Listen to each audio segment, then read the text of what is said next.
Stay on the ground. All right, you are. Check, check, check. What's up, everybody? Welcome to the second stop on the Grand Slam Track Tour. This is Grand Slam Track Miami, landing in Miami, lodging here in Fort Lauderdale. The competition is going to be in Miramar, Anson Sports Complex. Very quaint atmosphere, intimate environment. Anson Sports Complex got a great ring to it. Anson Sports Complex, don't you think? Yeah? It's okay. By the way, very disrespectful. For those who don't know, my name is Anson Henry. I'm alongside the lovely Talia Brooks. I'm going to be one of the voices in the booth calling the action with legendary Steve Cram, as well as Carrie Tollefson. And Talia's going to be the eyes, ears, voice on the ground. Talia, first things first. Your takeaways from Jamaica at the Slam and what you're looking forward to in the Miami Slam. I think takeaways in Jamaica, everybody was just excited to see this thing kick off. I think the people watching it on TV, obviously everyone in the stands, and the athletes themselves, I think it was just a new experience. So I was happy to see some people do some doubles, because I'm always doubling. So I was glad to see some people do the doubles. And I'm excited to be here in Miami. All of my training partners are running. You got a lot of training partners. All of them are running here, so I'll be cheering them on. Obviously, Anna Hall repping for the combined event girlies, so we're gonna be cheering for her. But I'm excited to see all the athletes see some crazy performances. Okay, cool. Me personally, I'm looking forward to the men's long sprint. There's a wrench that's been thrown in now with Stephen Gardner being added. That's a big wrench. World champion, Olympic champion, and his training partner, Matthew Hudson-Smith, is actually leading right now, won the first slam. And man, it's an awkward conversation if you end up beating your training partner and actually interfering with him winning an extra 100K if he was to win the overall Grand Slam championship. So, I mean, I'm looking forward to that. That's the great thing about Grand Slam track, you know, is the fact that you don't only win money, but you can take money away from other people. It's a cold, cold world, man. It's a cold world, but it's track and field. I love it, though. I love it. Yeah. Anyways, without further ado, we're going to call our commissioner to come and talk to us. You might know him. He broke a couple world records, the 200 and 400. And I got his name written down. So what's the... Mr. Michael Johnson. Please come to the stage.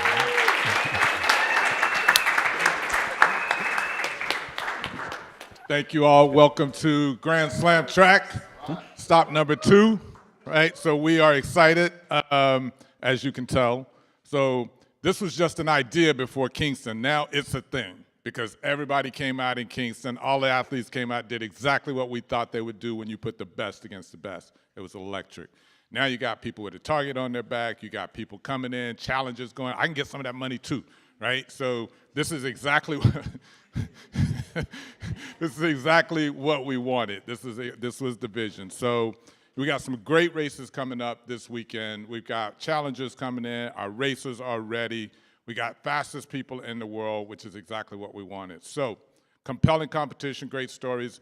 The venue is ready. I was out there today. It's amazing. We're really happy and proud to be here in Miami, in Fort Lauderdale, in Miramar. I want to call out the mayor of Miramar. Thanks for having us. We appreciate you. They've been great hosts for us. So look, guys, just get into the stories of these great athletes. They're going to be here. We're going to have some of them come up and talk about their experience with Grand Slam track, but most importantly, talk about what's in store for this weekend. That's the focus here. Great racing, and that's what we want to be talking about. So thank you all for all of the support, and I will turn it back over to Talia and Anson. Thank you. Okay, we are gonna get started with our women's short sprints group. So if we can welcome up Gabby Thomas, Melissa Jefferson, Wooden, Brittany Brown, and Daryl Nita. They should be on.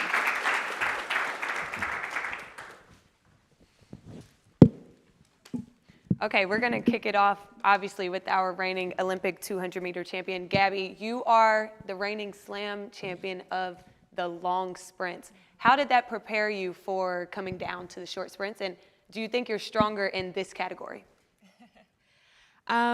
I think it prepared me because I got a feel for what the competition would be like and what the energy is like here at Grand Slam.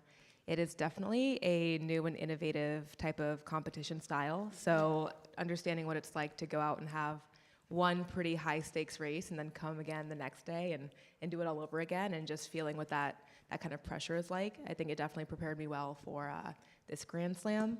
As far as which event group I think I'm most strong in, I think it's hard to say. I do think they're both pretty equal. The 200 is my baby, as everyone knows, but I'm a versatile athlete, and I think this is a great opportunity for me to showcase that. Perfect. And Melissa, in Kingston, obviously it was crazy headwinds. Miramar Anson is known for having the tailwinds on the home stretch. We've seen some really fast times. How does that change your approach to the races this weekend? I think for me, honestly, it doesn't change it at all. The thing that got me to being the slam champion in Kingston was listening to my coach and understanding what the job was at hand, and that was to execute. And I feel like as long as I go out there and do that and put my best foot forward like I always do, then I'll more than likely get the results that I want. And Brittany, you ran a 4x1 a couple of weeks ago, and you ran a bomb leg, but technically this is your season opener. Do you feel any pressure opening your season in a race that could be mistaken as an Olympic final? Well, you put it like that, Talia. I mean, we got the medalists are sitting here. No, I mean, I think I'm in these races all the time, and I think my coach prepares us. We train like it's Olympic final, and my coach puts it like that. When we train, I train with so many amazing women on the track. So every day it's a fight. So I'm kind of used to it, but you know, this will be another challenge I'm really excited for it to get after, and these women always push me, so super excited to be around these ladies. And Daryl, it's been 4 weeks, obviously, since the last slam. What was your biggest takeaway from Kingston? I would say the first slam was definitely a slam. But since then, it's been great. I've been able to go back with my coach. You know, we've done some great preparation going into this, and I'm definitely feeling a lot more confident at this slam, and I'm really excited for the weekend. And Brittany, we're going to come back to you. Obviously, well, I say obviously, me and Brittany train at the same track, so I see Brittany every single day. But how has your preparation been for this slam, for this season? Obviously, you had a tough fall. Yeah, tell us about that. Yeah, so I guess if you don't know, now you will know, which I post online publicly. I am 4 months post-op from a surgery. So it has been very different this season, going into training and whatnot. I have a condition called endometriosis, which is a disease that 1 in 10 women have. So it has been an exciting and up and down, ebbs and flows, but if you know anything about my coach, you know anything about my training, it's very tough, and my coach expects high expectations on and off the track, and my surgeon even said to me, he's like, you know, I've never worked with the Olympian before, like, your body has recovered a lot faster. I was like, yeah, it's what it does. So, you know, I'm excited to be back out here, and it's definitely been ebbs and flows, everything. I'm super thankful for all the community members that have reached out and asked me if I'm okay and how I'm doing, so just super excited. I think track has always felt like home, and I feel like track has always felt like my space. So when I finally got to be back on the track, I was like, okay, this is normal. So I'm excited to be back out here with everyone. And speaking of track being at home, Melissa, earlier you said this is basically a home meet. You didn't have to travel very far. Assuming you've ran here at Miramar before, does it feel like that it's giving you an edge? Are there going to be a lot of people in the stands here cheering for you? Talk us about the home meet. Yeah, so I have good and bad experiences here at Miramar, or the Anson Complex. I've came dead last here, I've won, so you know, I felt all the emotions you could possibly feel here. I do have an army of people coming here with me. My parents and my aunt and uncle, and our husband is out there. Hello, husband. But yeah, you know, it's always a pleasure to be able to, you know, embrace where I've been on this last year, moving down to Florida, joining Star Athletics, and making this my home. I also will be out here competing not only with these ladies, but my other training partner as well, Kayla White. And I feel like the the energy and the vibe that we have, we bring that wherever we go. And so even though Miramar does feel like a home meet, I try to make everywhere I go feel like a home meet. And so I'm leaning and depending on, the people around me to make sure that I'm in the position to be my best self come this weekend. Perfect. And Gabby, what was the plan or the motivation behind starting in the long sprints and then coming down to the short sprints? And what can we expect for Philly and LA? Well, it's something I do every season, right, is run the 100, the 200, and the 400. I've been doing it since I signed as a professional track and field athlete, and it's because I love all three events. On one hand, they do, prepare me for the 200, just being on both different ends of the sprinting spectrum, but I'm also really trying to develop myself as a 400-meter runner and a 100-meter runner, and I think having the opportunity to compete in the short sprints category will be really good for me. It's going to be very challenging.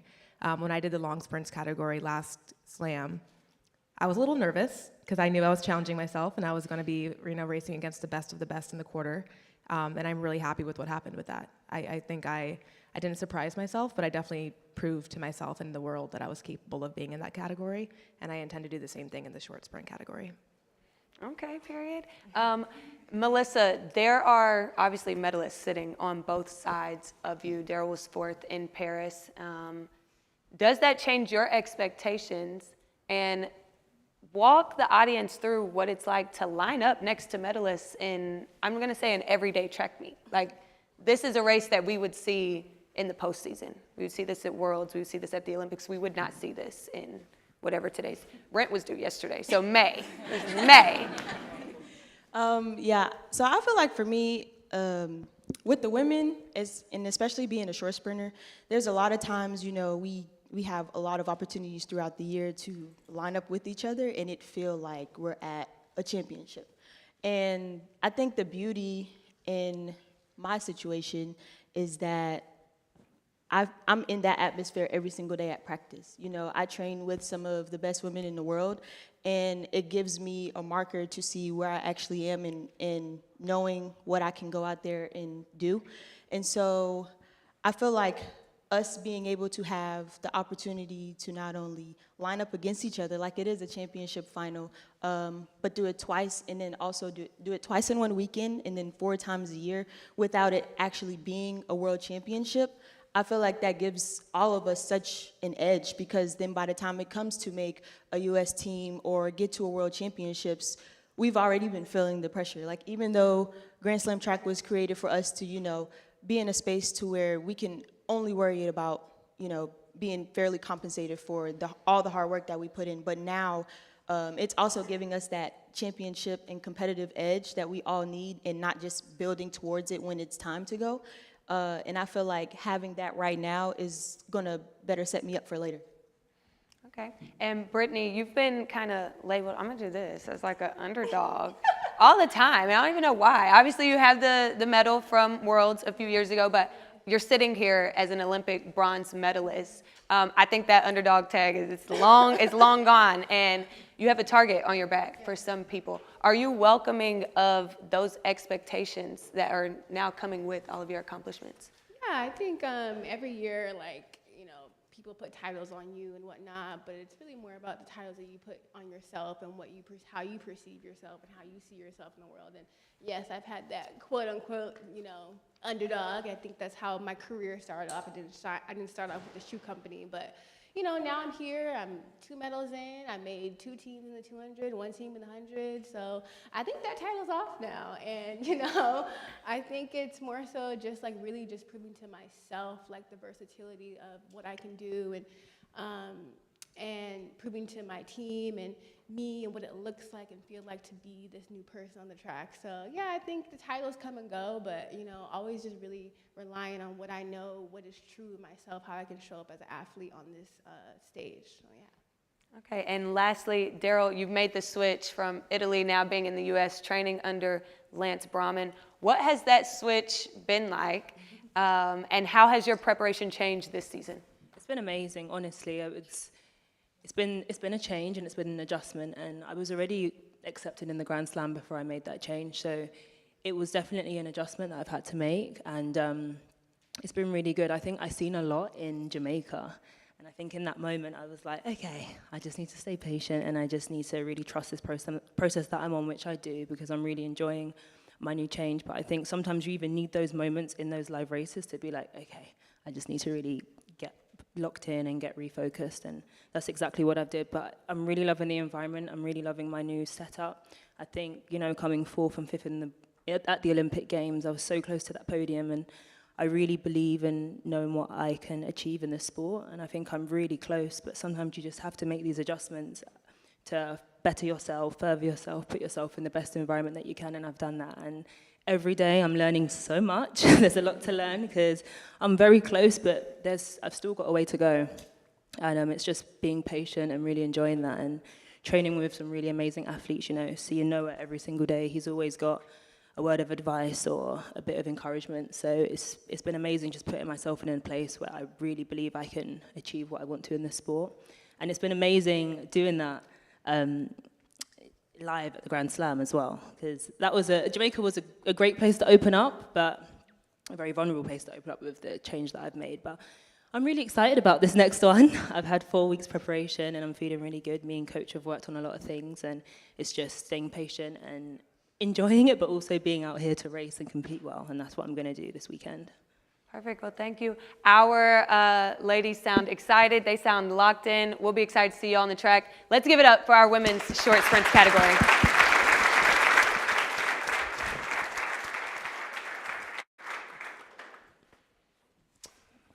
All right, can we get our men's short hurdlers to the stage? Sasha Zoya, Dylan Beard, Freddie Crittenden, and Daniel Roberts. It was better than last time. All right. Sasha, Yo, how we doing? how are we doing, man? Yeah, we're pretty good. We're pretty happy at the moment. Yeah. Yeah, I bet you are. Fair. I feel like every time I see you with your headphones on, your energy is on 10. Like you're shaking, you're moving, you're dancing. So what's playing in your headphones? I can try and share with you guys my playlist, but it's very like Give a little something. it's wide. Like with genres, I can't give you like artists because it goes from Pre-race. your pre-race. Okay, pre-race. I'm going on my rap. My rap, hip hop needs to be up tempo. Needs to be getting me crazy. Might not be the nicest words and nicest lyrics in the songs, but when you're going out there, it's a little bit of a war. So yeah, that's what's my pre-race. Yeah. A little bit of a war, huh? Uh-huh. Speaking of war, there was a post that was on Instagram from Grand Slam Track. You actually collabed in the post. And it was you running your 100. It was my voice under it. I was basically saying how good you looked in your 100. I was surprised. Great form, you know, good phases for a hurdler. Thank you. Respect. So I commented, and I was like, I gotta be honest. I mean, I'd really like to see Grant Holloway I come did out say here that. and get a piece of this action. I did say that. For those who don't know, Grant Holloway is the current 110-meter hurdler, world champion, Olympic champion, known to run a good 100. And he responded to my comment. And he said, and I quote, he said, "I know, they know, I'm the real Grand Slam champion." You didn't respond, I didn't. but the floor is yours right now. So Well, I'll let you. what do you have to say in response to that? I'll let you know. Nah, I'm not gonna do no comment. I'll speak about it. I'll let you know why I didn't respond because I got a level of respect for the athletes. I'm one of the youngest guys in the field. Grant Holloway is one of the older guys, and he's done a lot more than I've ever done. Was that a jab? No. It's just because look, I haven't gone sub 13. I haven't got a world championship title. I haven't got an Olympic title. I do have a Grand Slam champ title. He don't have that. But I will also say, I got a lot of respect for Grant. I do my training camps with Grant on his territory. So Grant's one of my guys. But I will say the last time we did race on the hurdles, I was in front. So I'll invite him to come do a slam if he wants to come do a slam. I think we all want to see him race. And Grant, come race a slam. Let's see if you are the real slam champ. Yeah. That's what I like to hear. Yes, sir. Anybody you're worried about here? Yeah, all of them. Like, I'm gonna be real.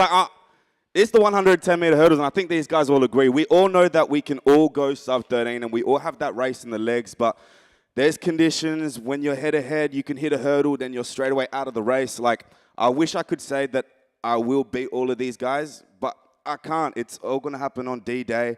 Whoever gets the best race on that day is going to win, and that's what it is like with the 110-meter hurdles. It's not a 100-meter sprint where it's pretty easy. You got no obstacles in the way. Not saying easy, but it's a little bit less things to it. It's different. It's different. You got 10 barriers to pass before you can be the champ. So it's a little bit different race, and I respect these guys so much, and any one of us can take the title on that day. Okay. I like all your responses, man. No, I'm done with you, man. It's all good, man. I'm going to actually skip over to Dylan.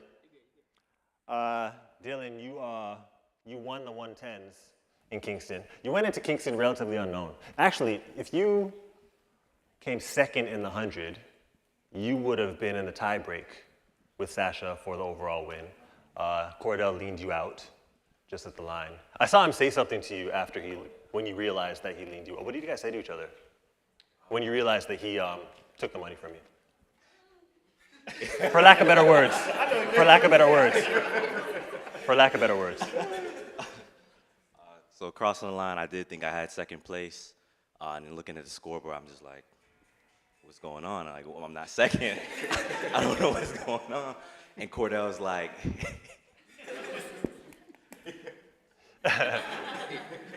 say it. What'd he say, man? I'm trying to get there. He's pretty much just like, hey, it was either you or me, man. I needed my money too.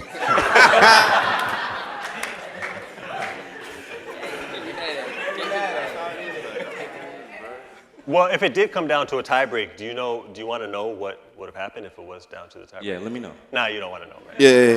You know. Anyways, what are your thoughts on people referring to your wins as upsets? I mean, they being honest at some point, you know? I don't have a lot of accolades. A lot of these guys are known in college, known on the pro circuit. I just came in here last year. Got a good win at the right time, and that's how it became known. But you know, it's just one win at the time. These guys have plenty of wins. And then I like upsetting people too. So it works out for me too. Right. Yeah. Right. How do you think your competitors receive you? Do you think that they take you seriously as a contender? Oh, most definitely. Yeah. No. You know, besides the last slam, I've gotten to race these guys. You know, different scenario, but I've gotten the best of these guys before. I think they respect me. I think the most important thing when they see me is seeing, like, I don't want to say I lost to the Walmart guy. So I think that's what's on everybody's mind. And I mean, I'm trying to be the Walmart guy who beats them. The Walmart guy. That's the Walmart guy. Freddie, Crittenden. What's up? What's up? Yo, I saw you playing golf, man. Saw you playing golf. You got to work on your putting, though, man. They did a lot of editing too, so what you saw was. It was the bad part? No, it was the best of Really? The putting should be the easy part, though. Putting, I play a little bit of golf. My putting is on point, though. Because I got away with a lot of cheap dates going to mini putt. Yeah, that's Yeah, how, man, that's a lot my of putting's on point. But anyways, you've been doing a lot of traveling. You just came from China, and you're here now. Long trip. Track and field is a very different sport when it comes to that. You've got to be at a high level with all that travel. What's the effect on your body been like coming over here? it's nothing I'm not used to. Sasha said Grant is one of the old heads. If he one of the old heads, then what am I? Because I've been here longer than everybody. But I'm used to the travel. I've been pro since 2017. Going overseas every year since then. You know, so it's a little bit different going to China, give or take a couple hours here and there. But get a couple days, get adjusted. It's nothing new to me, honestly. You're good to go. Yeah. I just found out that you're a substitute teacher as well. Okay? Dang, you did your research. Dang. Someone did. Yeah. So let's act like Grand Slam Track Miami is a class. Okay? And you got to get in front of the class and give a synopsis of what your lessons are going to be, right? So going into this weekend, what lesson on Track Miami this weekend? The biggest lesson is when you get to that start line, don't think you know what's going to happen. It's any man's game, even for myself, right? It's any man's game. You got to go there ready to perform, ready to execute, ready to do your best, because if you half-stepping, you're going to get kicked in your mouth. Kicked in the mouth. And I hope that's where you was going with that whole Well, I was analogy. expecting something a bit more adversarial, but I mean, that's cool. It'll work. I mean, it is what it is. You know, Alright, like, that's part of the hurdles, though. You can't really take on that authority because, like, if you have one half step, someone else is going to take you over. You know, you got to go in there being confident, you know. And Yeah, Sasha had a lot to say. I got yeah, but 3 weeks later, and we line it up again. So right.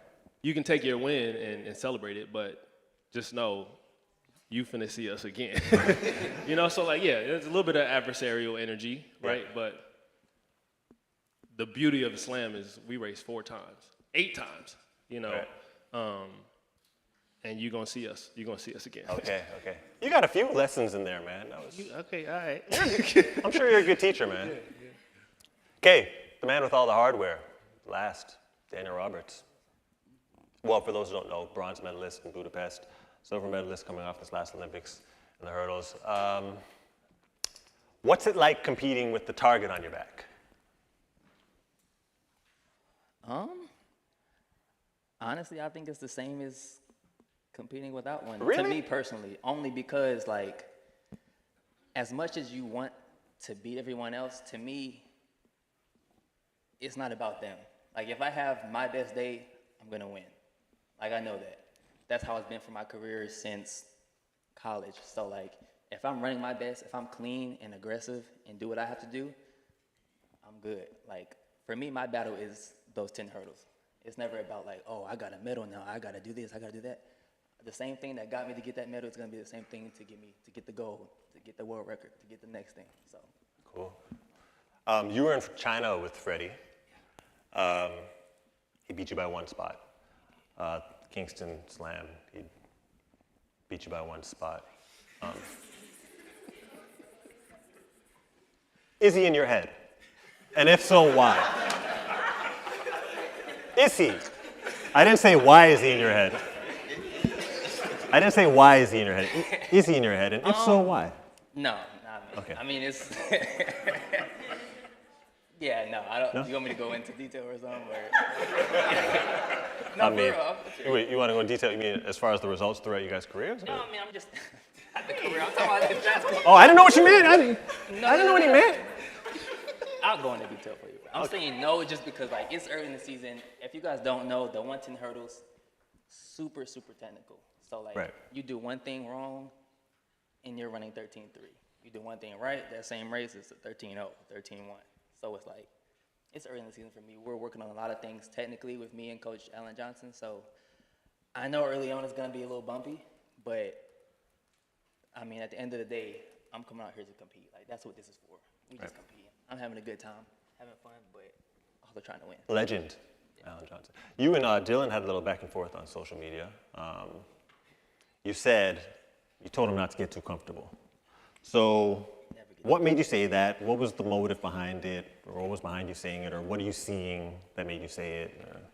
Honestly, I see Dylan as essentially a great competitor, and I wanted to see him here. I mean, obviously that's very beneficial, the financial side of it, but also just the fact that like he's in these races with the big dogs, and I know how it was coming out my first couple years.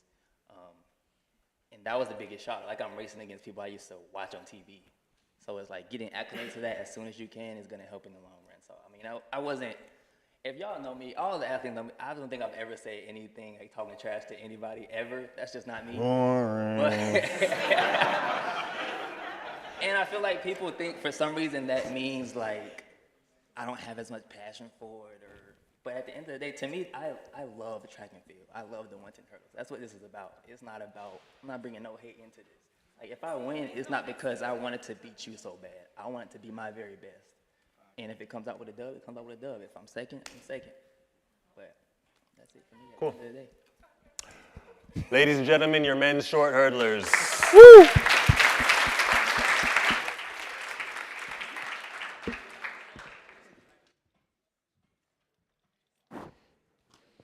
Okay, next up, we will be seeing our women's short hurdlers. Let's give it up for Masai Russell, Kenny Harrison, and Tia Jones.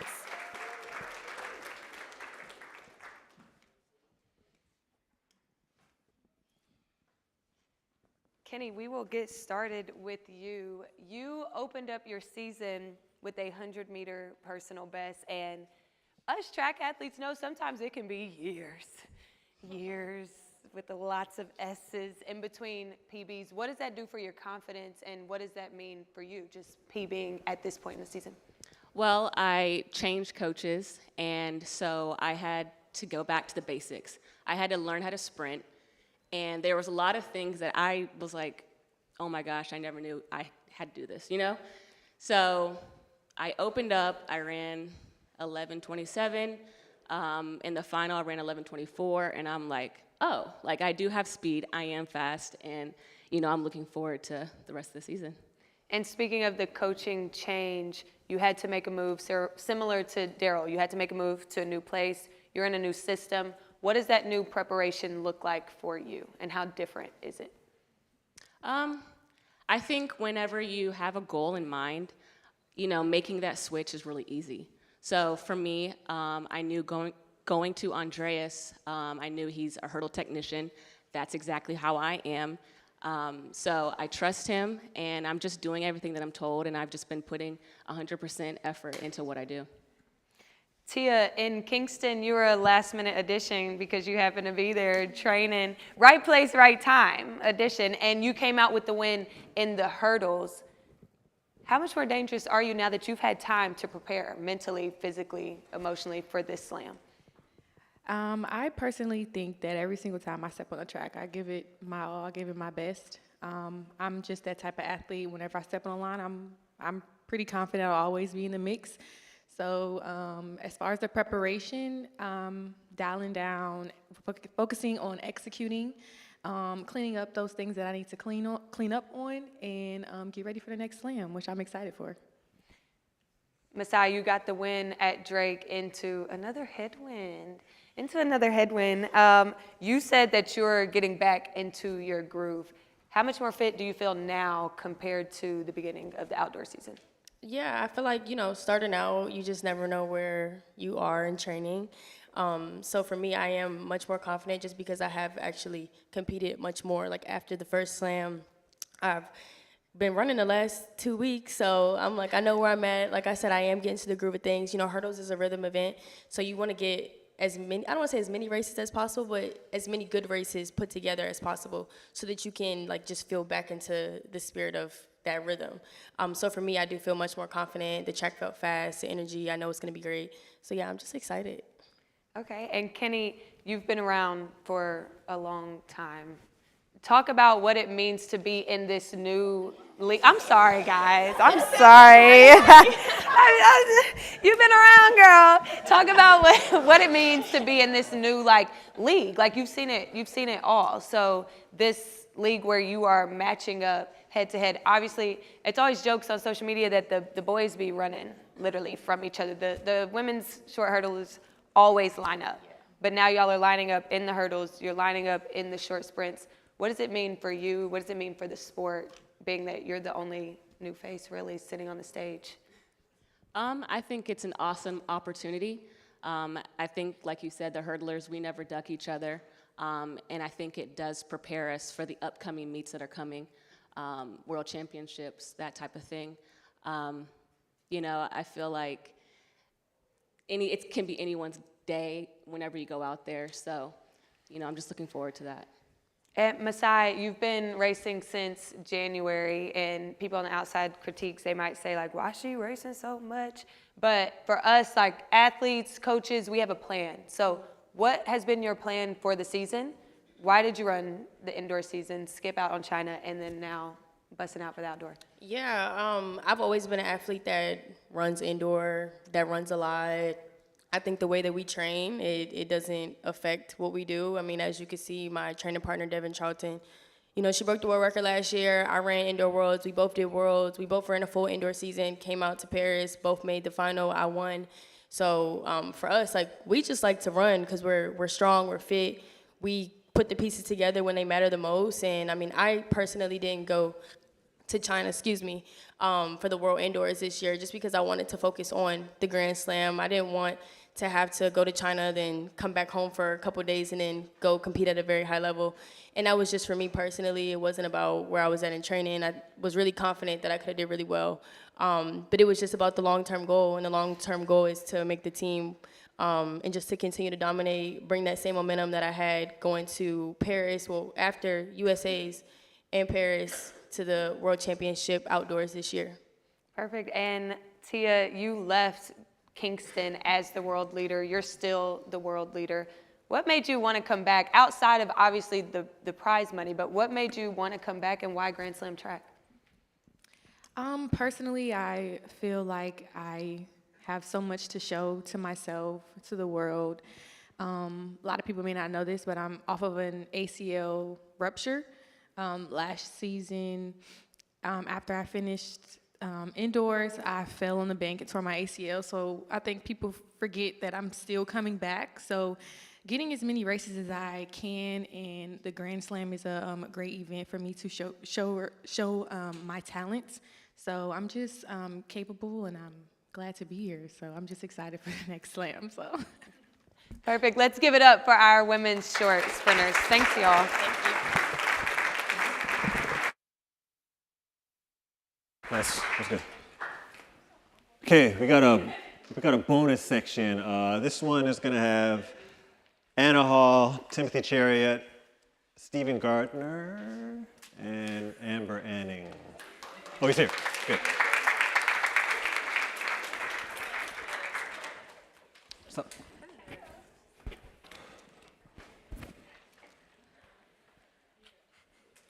All right.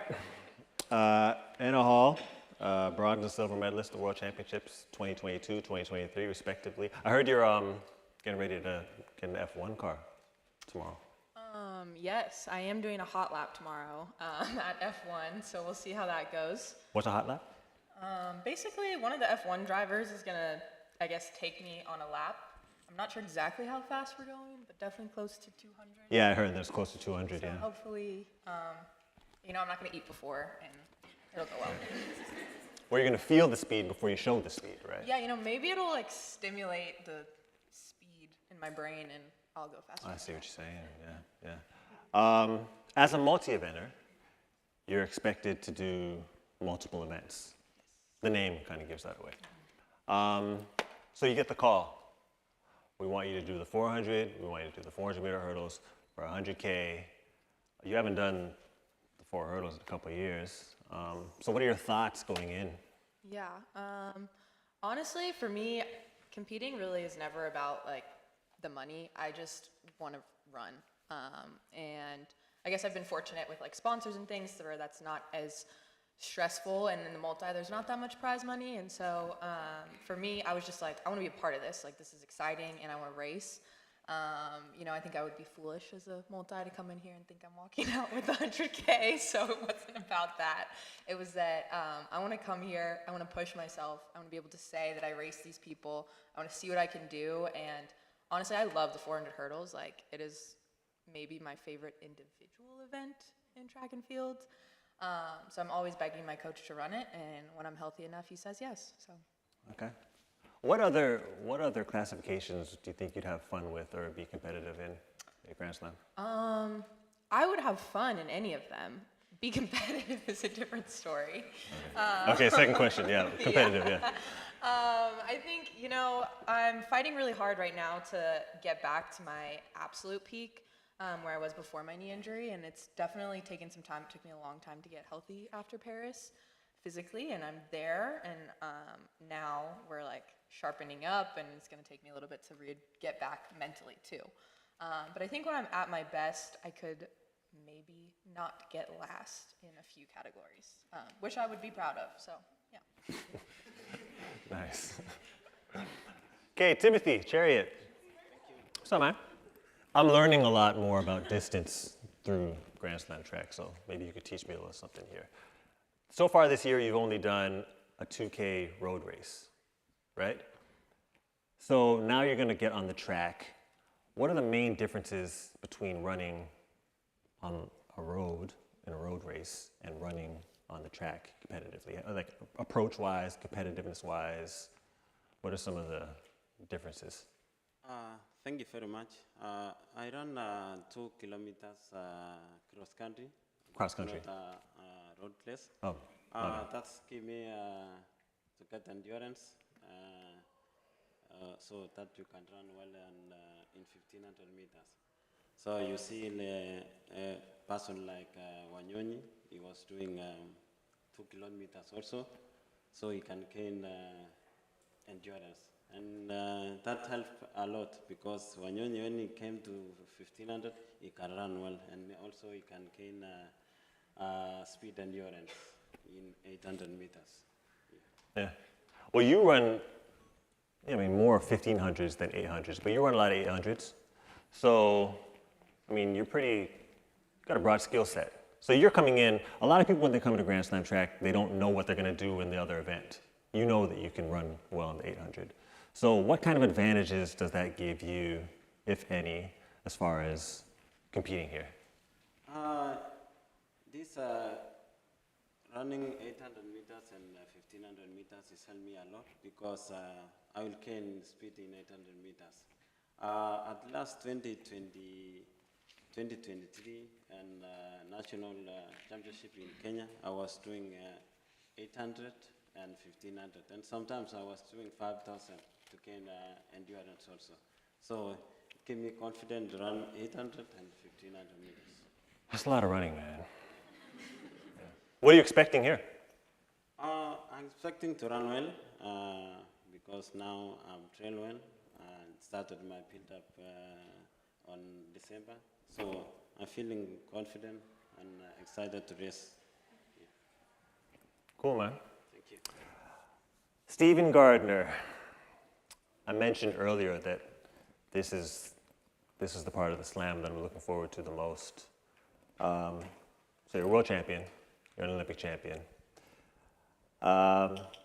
competing in the men's long sprint against your training partner, Matthew Hudson-Smith, current slam leader, right? He's still in contention for the overall Grand Slam champion, right? It's an extra $100,000 that could be in his bank account, right?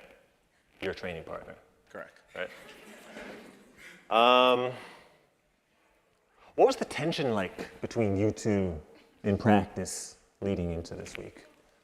I would say there's no tension.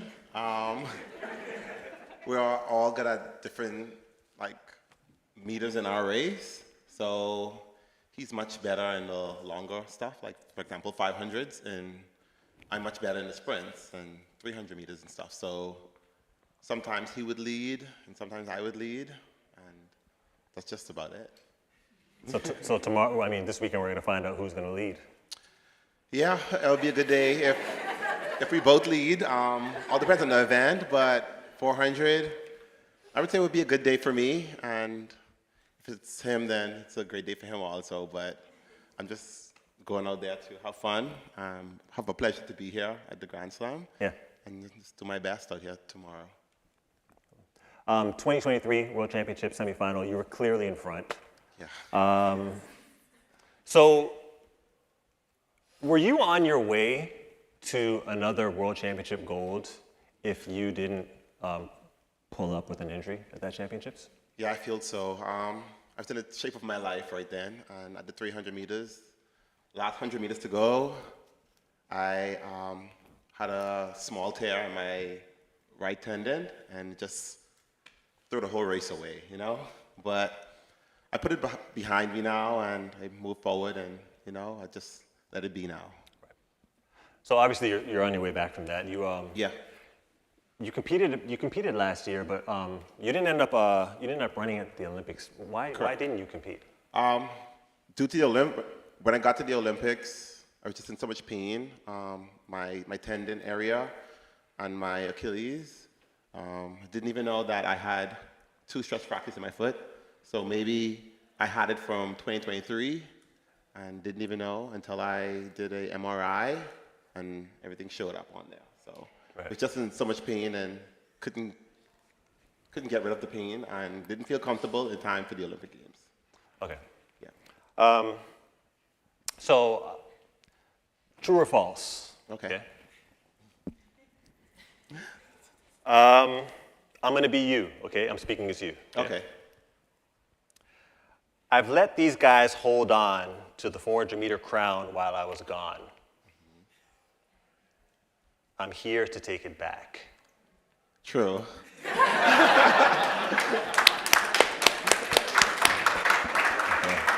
Good answer. Good answer. Amber Anning, Hi. our current world indoor champion. You're born in London. Yes. What part of London? Oh, I can't remember. Oh, really? Shepherd's Bush. Oh, that's... Yeah, but I live in Brighton, so I'm in the south now, and I lived in Australia, so I was really young when I was there. Oh, okay. I live in London. Oh, really? Where? Southeast. I don't want to say exactly where, but...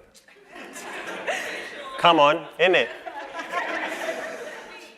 You know what I mean? Oh, how is that? 1 to 10? Terrible. Oh.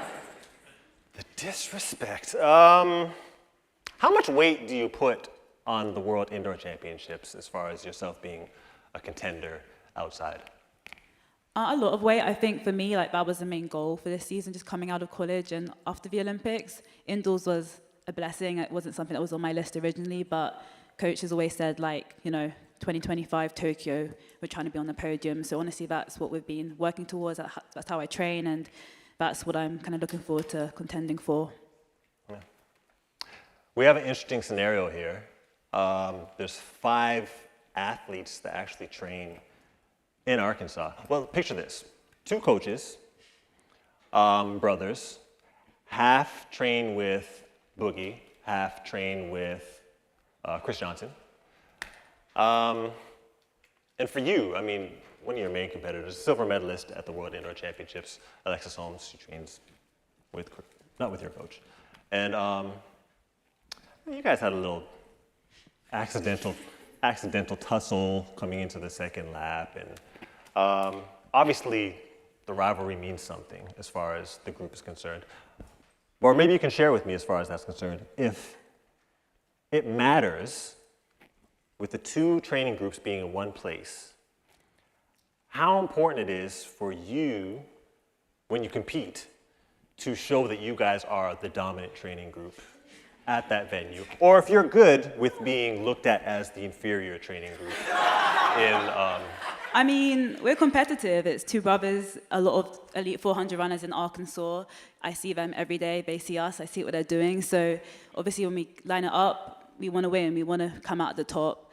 We all both train hard. It's just exciting to be here and compete against each other. But yeah, there's 5 of us out of the 8 running tomorrow. So I have confidence in my group, Chris Johnson. I mean, we're ready to go. So, you know, we'll see tomorrow and on Sunday for the 200, and that's that.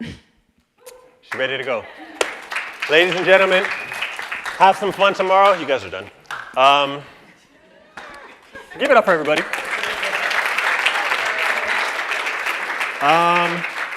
Okay, that's going to end this section of the press conference, but afterwards we are going to have individual journalists talking with some of the athletes at the back there. You can see their names up at the top there. And Michael is actually going to come up for a couple questions just to lead off or end off this. So if you guys want to prepare and go to your stations where you're supposed to go, and whoever wants to talk to Michael up on stage, you can go ahead and do that. Have fun tomorrow. The broadcast is going to be all 3 days on Peacock, the last 2 days on CW, but if you want all the information, just go to the Grand Slam Track website. Have some fun, enjoy the meet, tell a friend. I don't know. See y'all later.